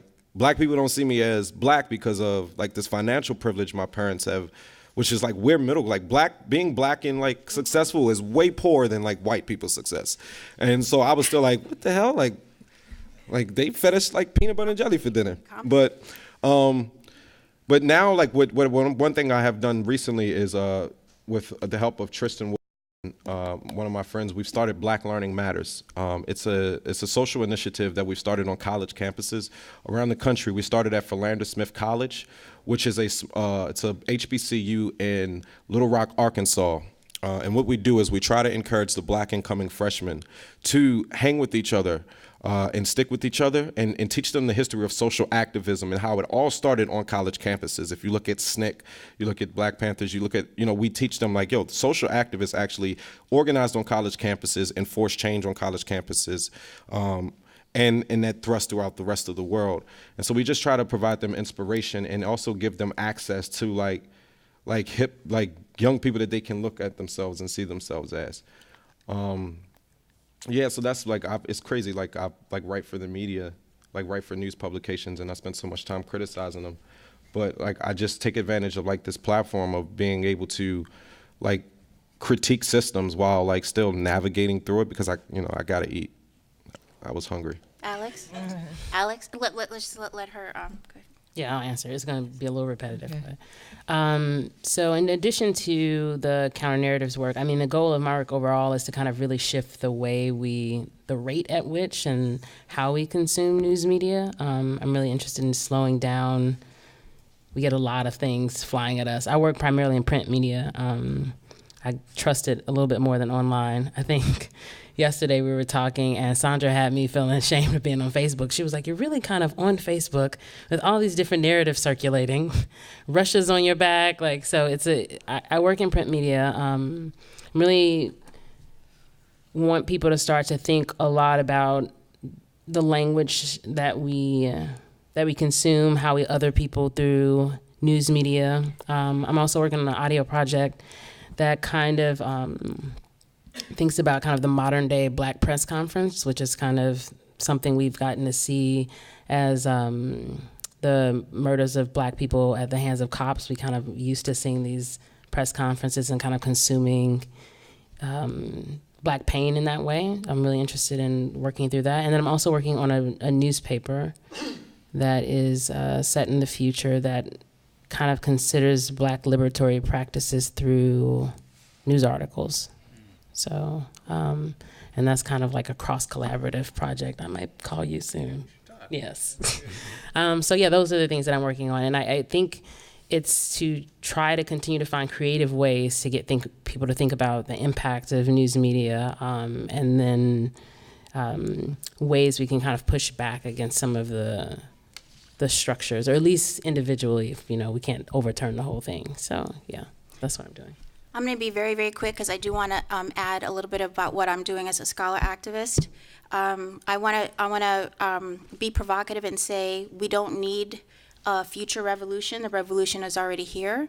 And in my work, I try to really popularize this idea. I'm working on a multimedia project and book, thinking about Black dreams. And so just very quickly, as I teach my students, there are really two kinds of dreams when you're sleeping, like literally. One is a lucid dream where you know you're dreaming. So you see yourself flying and you say to yourself, I'm flying. I am flying in this dream. Or I'm about to die. I don't want to die in this dream. The other kind of dream is where you are so fully enmeshed in the dream that you don't know you're dreaming. And you feel that you are about to die, and that you are about to actually die, because it's not a lucid dream. I'm focused on the lucid dreams, lucid Black dreams. And so in my book, I focus on things that Black people are doing right now that I consider to be revolutionary practice. One is around Black electric cooperatives. That may sound really weird and wonky and academic, but I'll break it down. In Mississippi, old Black people pay $500 a month to cool their homes just at about 80 degrees. If you remain in a home that's 85, 90 degrees, and you're a senior, a grandpa, a grandma, for more than a couple hours, your body temperature raises to 100, 101, 102. When you are an older, senior African American in Mississippi, and your body remains at 102 for more than an hour or two, you go into cardiac arrest and you die. In Midnight, Mississippi, it is an hour away from anybody that can help you. So there are Black electric cooperatives in the Deep South. Half of the South produces their energy through cooperatives. There are Black people doing the revolution right now, is what I'm trying to say. As a mother, I cannot pick up arms, even though sometimes I want to shoot many, many, many people. But as a mother, I have to think about what am I modeling for my children who want to live. They want to live, so they need me to help them live. There are other things that are happening in Harlem right now. I'm not going to say his name because he's very, very private, but there's a brother who does these anti-surveillance tactics workshops. He goes into churches, Black schools, Black community centers, Black YMCAs in Harlem and around the United States, and he teaches folks anti-surveillance methodology, which means how to use your phone, how to use proton mail, how to use different technologies. He breaks it down. He is a revolution in and of himself. What I'm trying to say is that we have a lot, and we need the lucid dream.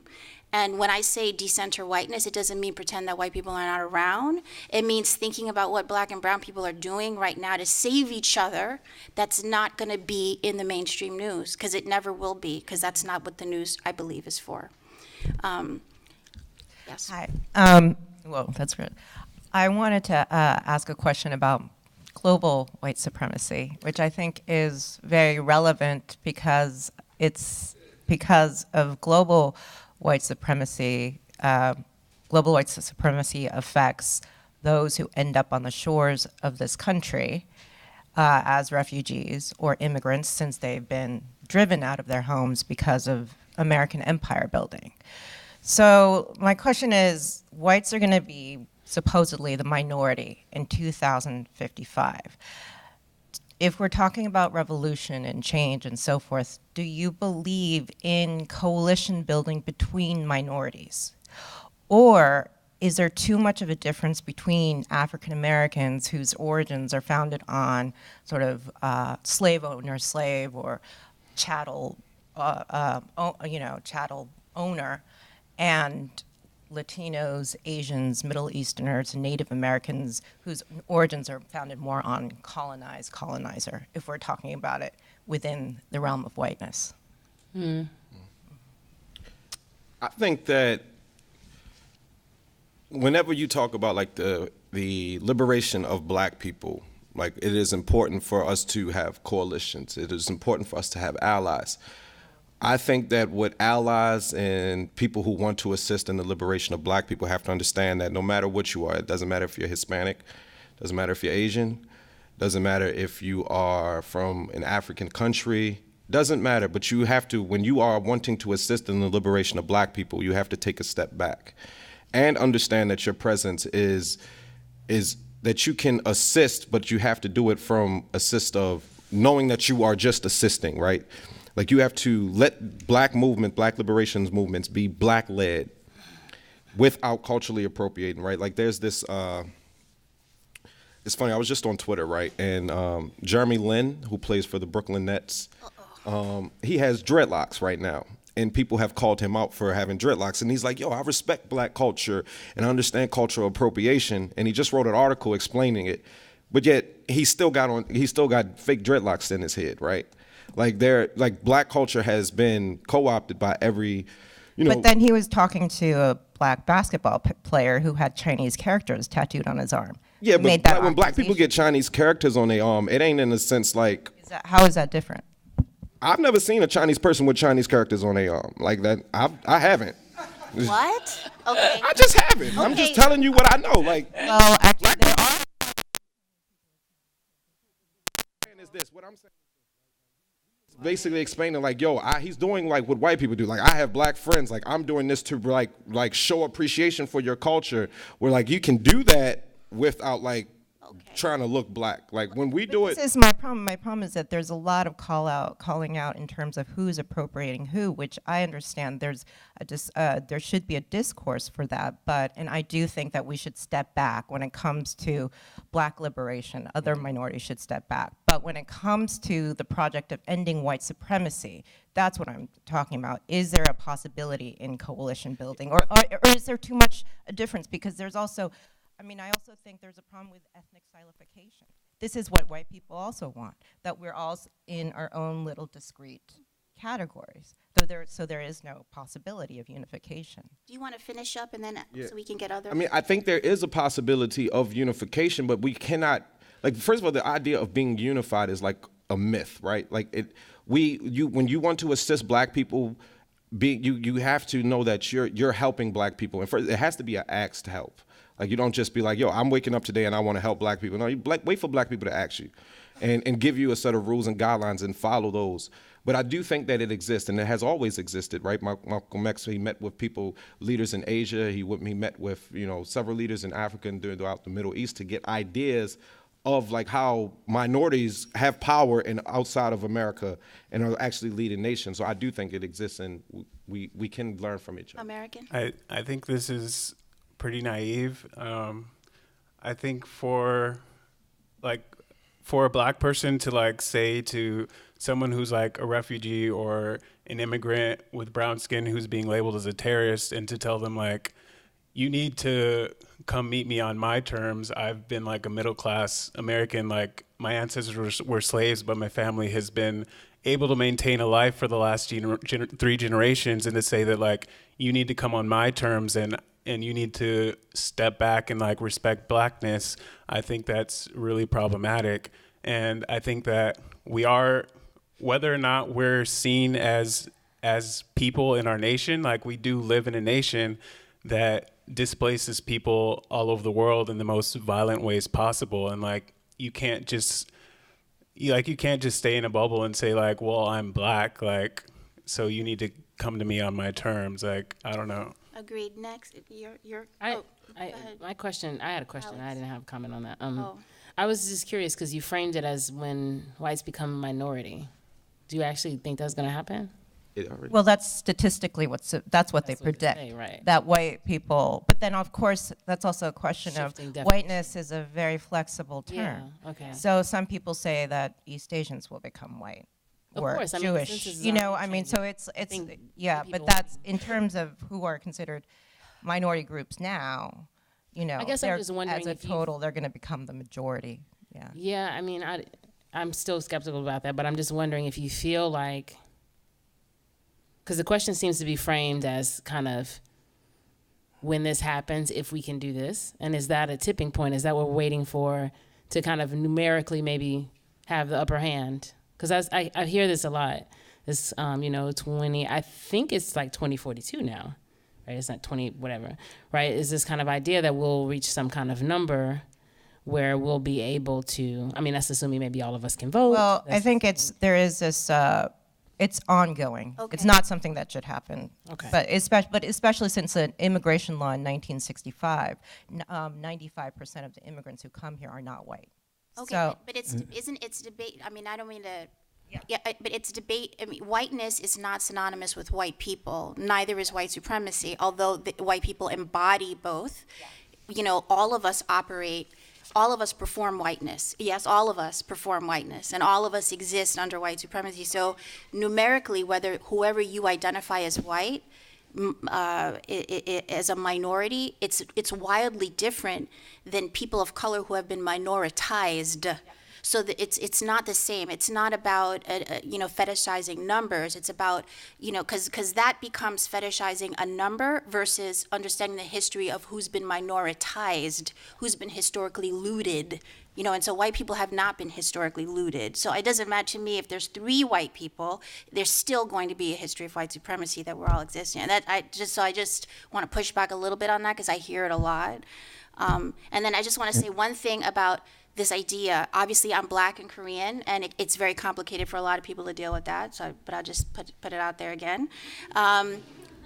In terms of fighting white supremacy and this word allies, I cannot stand this word allies. To me, it's like the word, what's the word? Tolerance. So, wow, for me, it's a very difficult idea. So here's what I'll say, and then I want to let other people speak. We are all called to fight white supremacy. No one needs to ask anybody for permission to take the mantle and fight for our collective emancipation. So as someone who appears Asian, I don't want to make assumptions about you. I just told you what I am. I don't want to make assumptions about you, but you appear to be East Asian of some type. You need to understand the history of Asian diaspora and the colonization and imperialism, and capitalism and white supremacy and how it affects the Asian diaspora way before trying to engage with anybody else about anything else. In my opinion, yes, there are lots of intersections, but we need to understand where we come from historically, right? And that's almost the best way to engage in collective emancipation, right? In my opinion. So a refugee doesn't need to, a refugee may know everything about Black history or may know nothing about Black history, but a refugee knows everything about their particular experience. And if they can narrate that particular humanity and that experience, eventually there will be global interconnections that hopefully people will be open enough to embrace. It doesn't always happen. Well, first off, here to abolishing the term allies and the implication. I hate that term too. But the other thing is, I mean, I think the real question is what's your outlook? And I really am here to. You don't need permission to fight against white supremacy because if you're not fighting against it, you're benefiting from and possibly reinforcing it, regardless of whether you're Black, Chinese, Asian, Mexican, whatever. And so, in the revolution I'm about, it includes people of all ethnicities. White people are welcome in that as long as they're revolutionary. Black people are welcome in that as long as they're revolutionaries. Latinos welcome in that as long as they're revolutionary. And people that don't get down with the revolution, we will struggle with them to bring them forward into the revolution as much as possible, or at least friendly neutrality. But the thing is, it's like, as we were talking a little earlier, not all black people are monolithic. I mean, it's like, if you ask, Barack Obama, I'm going to bring him up again, it's like, hey, can we get with that revolution? Well, it's like, what's Barack Obama got to say about any revolution? He's actually fronting for this system. Yes. He was the head of this system. Yeah. And so, I mean, I think just if you look at people and judge people on, oh, well, they have black skin, therefore they automatically can determine what immigrants can participate. It's like, that's crazy. Some black people are putting chains on black people, and other black people are fighting to emancipate black people. And some white people are actually taking those chains off and fighting against white supremacy and capitalism also. And so I think we actually need to judge by what is people's outlook, their political outlook, their political line.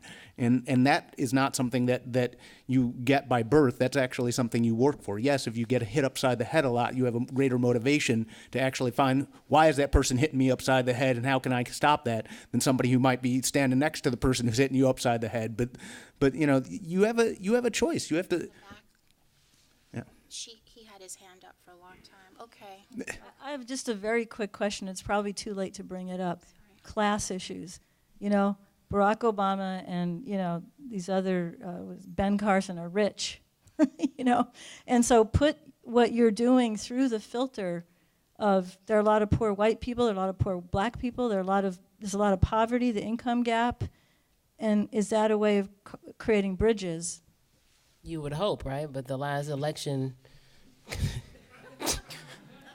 I mean, I don't know. I'm asking my poor white friends out there. Well, that's the rich white ones too. They all. Yeah, but she has a question of class, right? So if poor white people were voting about economics and about the things that weren't related to race, we wouldn't be in the situation that we're in now. So that filter, maybe the holes need to be bigger. I don't know, but yeah. Kwame and American, y'all wanna? I mean, I think, it doesn't, like, for black people, like, class is like a secondary, third issue. Like, it's not on the forefront of our minds. Like, we're not, just, like, black people ain't being attacked because they're poor. Like, Trayvon Martin's family came from the same type of family I did. Like, he wasn't killed because he was poor. He was killed because he was a black man walking through a predominantly middle-class neighborhood, a gated community. And so when even like poor whites, right? Like, more white people are on welfare than any other group of people. But like even poor whites look at it through a racial lens, right? Like we're poor and we're white because you all allow these immigrants to come and take over our country, right? It's still seen through a racial lens. So I think it's dangerous when we say we have to like equate class to like the race issue, because it's not a class issue for black people. It's a race issue, right? Like people, like black people, we are the #1 consumers and we don't own shit. Like, right? Like even the liquor stores in our communities ain't owned by black people. But other races, they come in and co-opt black communities with these stores.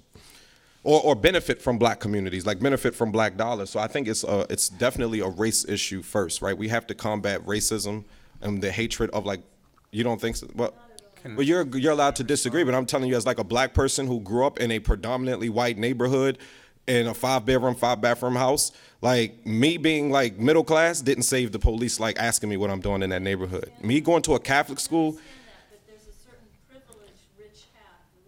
Yeah, but when the police see me driving, they don't be like, oh, I wonder how much money he has. No, they be like, well, why is this black person doing such? Yeah, you're talking about two different things. I mean, Bill Cosby's son was still murdered, right?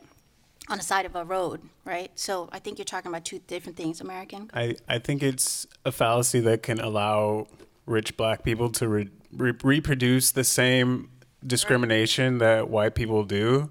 I do think historically, race and class in the United States have been very much aligned. I think now to some degree, like it's being disrupted. So you do have like groups of rich black people. And so I think like, I don't know, it's complicated, the relationship between those. But I think like rich black people just saying like, oh, I'm black, like I have it hard is like, that doesn't make sense. Like you have to kind of like take into consideration all the implications of that, like why that was possible. And of course, like, a black rich person might be seen by the cops in this way. Like, I think like Oprah or something, I remember hearing like she was in some baller like handbag store and she asked to see a handbag and they didn't know who she was, so they were like not having it. And like, yeah, so like of course like race is always like a factor. So I think the relationship is really like it's like hard to navigate. But I think the fallacy would be for like black people who do actually have some like power to just like relinquish themselves to a position of like, oh, well, I'm black, like I can't do anything, or like end up just reproducing racism against other people of color, and also like not doing anything for black people because they're like, oh, well, we're all the same, like I don't have anything either. Can I just make a quick point? Well, no, Alex hasn't. Can we? I'm kind of content with just making faces. Yeah. I don't know. I mean, there's something. I think the conversation is just straying into this little, no offense, kind of basic intersectionality. Yes. And yes. I'm just not really interested. I do feel like we've gotten away from work and journalism and media and kind of the title of the topic conversation a little bit, which I was definitely. Well, but it's an intersectional. I mean, I think that there's a lot of connections. Yeah, but I'm also worried that we're also kind of reproducing fake news. Kind of like, I'm wondering who are these rich black people that are making this intervention. Last I read, it was like 228 years to kind of match the wealth of whites between blacks and so I'm certainly not really kind of interested in pulling up these one or two black folk that are visible that made it to kind of counter arguments about race and class. I don't have a lot to say about that other than that it's wrong. But I'm also, I guess I'm. I see you. I just letting her finish. Sondra, girl, let her finish. Just let her finish. I kind of think that's why in some of these moments where I feel like it's kind of venturing to these tangents of kind of like blackness and who's more black and like hierarchies of oppression, which I kind of do believe in, but I'm not going to go into that. I'm falling a little silent because I'm wondering how productive it can be in terms of us really trying to figure out, one, why we're here and how the work we're doing is supposed to make some intervention, and how you guys as an audience can kind of interpret the work that we're doing and how that shifts kind of the thinking. And instead of us kind of looping back to these kind of sociology and race 101 conversations about like, well, what's black? Black is not a monolith, and like, and I have more money than you, and so can people see that I have money because I'm dark? Like, no. So I think that's kind of why I'm having these moments where I'm cat got my tongue, because it's not a generative to me, but that's just me. Everybody else seems engaged. Well, I think I'm going to go to Sondra. I think tensions are important. I think it's important for us to engage tensions because tensions are generative. Sondra. We have 5 minutes. Oh, hey, thanks. We have 5 minutes, and I thought it would be really good to go through at least two questions that the audience brought up earlier. That's because what we're going to do. Yeah, I think that would, that might kind of get us back into or at least into a different space. And also, the other thing, I think, never mind, that's it. Did you have a? What do you plan? This guy had his hand for a while. Right here. Yeah. This and then. Okay, go ahead. So I actually wanted to add a couple of things that I think might be helpful for this discussion. Is that as a black man who's traveled quite extensively around the world, I originally was born in Michigan in a very lower socioeconomic status, and so when I moved from Michigan to the East Coast, I realized, oh, there's a diaspora of black people. All black people aren't the same, they are different. Then when I left the United States, I did a tour of Southeast Asia, and what it really came from that experience was going, oh my God, as a black American, I still have so much more privilege than so many other people around the world. Just because if you go to places, developing countries, you see how impoverished these people are, where they're running around without clothing, without shoes, they have nothing. So then also going to South America and seeing the same thing, I realized that, okay, I do have privilege as an American, and what does that mean? And then also, what does it mean to think that I have this privilege as a Black American, and then coming back to America and realizing, oh man, when you're in America, you don't really have much privilege. So what's that discussion there that you're having with yourself? But for me, it's also, I do not exist in a binary. I am not just a Black person. I am so much more. And because also my roots come from Black slavery, I don't know who else I am. I could be so many more things. I could also be part Asian. I could be part Latino. I could be so many more things. And to reduce it down to Black or white, it's not really about that. It's about something so much greater and trying to uplift everyone, to try to get everyone to believe that we have the power to not just end poverty or racism, but to actually uplift everyone. Thanks for your comment. There was another one back here. Yeah. Wait, can I just say something sorry. on the? I'm sorry. Go ahead. I don't think that, so like this notion of like having this inherent privilege for being a Black American, I don't think it exists. I can give you examples of like several Black communities in this country whose living conditions are equal to that of third world developing countries. We ain't American. I'm gonna tell you that right now. You and I are considered 2/3 of a human being based on the Constitution. When we leave this country, it doesn't matter. When we leave this country, when you leave the United States, you're an American.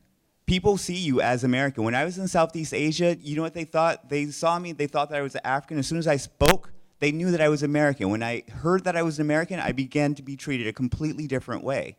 So no matter what, people do have inherent privileges. It's just... Like I can Baltimore City, you can't drink water in schools, right? You can't drink, like that's not a country, that's not an issue that this great nation, this developed nation should be facing, right? There's 40,000 vacant homes in Baltimore City. Detroit has the same problem with the city going bankrupt because of corrupt leaders. So can both be true? I don't think that there isn't. I don't think that as a Black, and I think it's even like, for me, I get offended when people call me American. Right, because it's like, I wasn't chosen. Okay. But, no, I mean, but it's like, if anything, I'm an Americanized African as opposed to being an African American. And I think when we allow like other people to put a title on us, well, you're Black, but you're a Black American. No, I'm not a Black American. Like the Constitution literally specifically says, consider Black people 2/3 of a human being. 3/5 of a human being, I'm sorry, 3/5 of a human being. We have no access to like this American dream or like being identified as American because like the premises of this idea of America like explicitly like eliminates us from being included. Thank you. There was a comment back here. So I have a question Yes. about how this connects to space, and it seems like violence is like always in the streets. Like the streets are ground zero for violence, and whether it's someone getting shot like Mike Brown in the street, or whether it's something more I guess progressive like Selma, people marching in Selma. It seems like you need to be in those spaces and in the street to really feel that moment, and that will create some sort of change. Like Tahrir Square, for example, and I guess I'm wondering, like, once you take those events from the streets and onto online space, there's like some sort of loss. And I'm an artist who works in the streets, and anytime I take a photo of my work and post it online, I feel like there's a loss in that work as well. And I feel like in the midst of all these events, a lot of people don't have that feeling of actually being there, and therefore don't even give a damn if someone dies or if someone is fighting for freedom, So how do you take that feeling that you feel in the streets, in the moment, in that space, and transfer it to online space and make it available for someone to feel that emotion and feel that energy?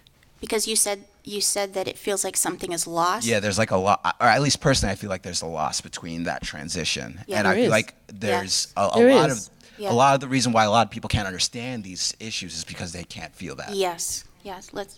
Would you guys like to respond to that? Yeah, I don't know if necessarily like a transition can take place, but I think that online interface, like that is a certain kind of media or platform that has its own dynamics. Like you can make someone feel something in that context. Like you do see people saying things or doing things online that can kind of like, I guess like spur some sort of like awareness or and yeah, I guess what I'm saying is like it doesn't directly correlate with what's happening on the street, but it's a space that can be activated in a different way.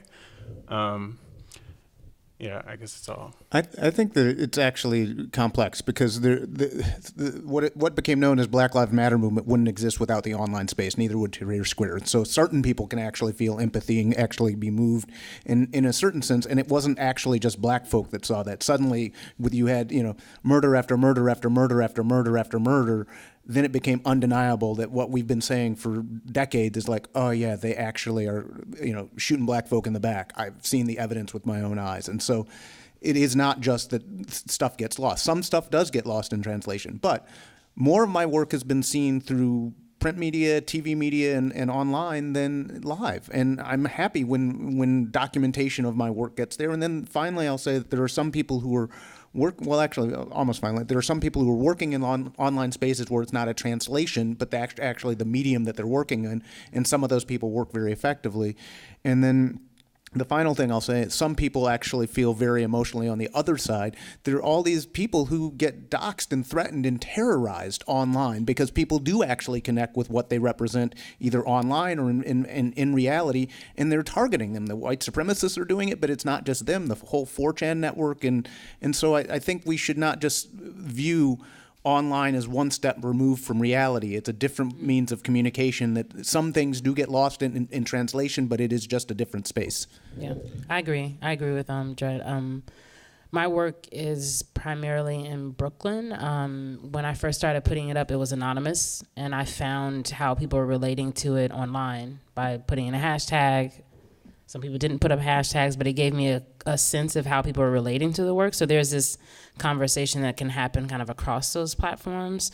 And I've had more opportunities now, like today, to engage with people in person, but in terms, as it relates to my work, a lot of the feedback or information or even articles, because now people send me articles, that's happens through an online space. And people find out online where the work is, and then they go to see it in person. So I wouldn't say that it's a loss, maybe.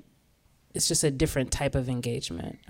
I do have to say there's something different about seeing art in person, obviously, than seeing it online, but there's another kind of conversation that can emerge across boundaries online, I think, that may not happen on a corner in Brooklyn. So it's a different kind of engagement.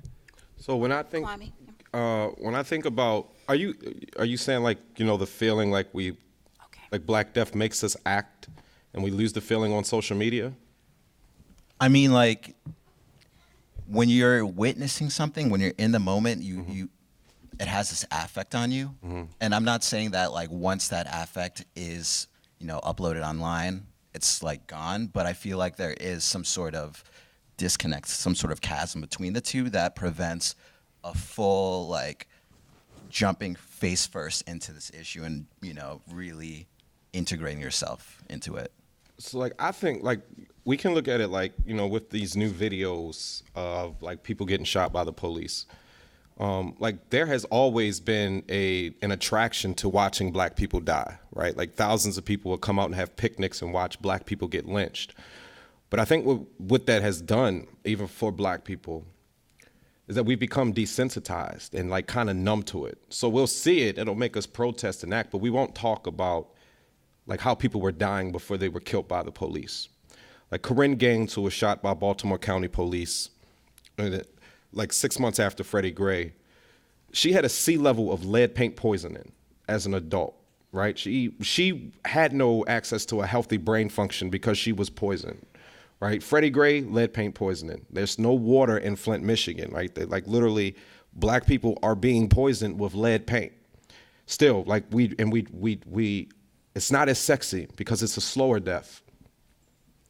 You look at what happened with the Tuskegee experiment, right? Like it's a slower death. Like we're killing Black people from all aspects, but we'll focus just on the violence and like sensationalize the death of Black people.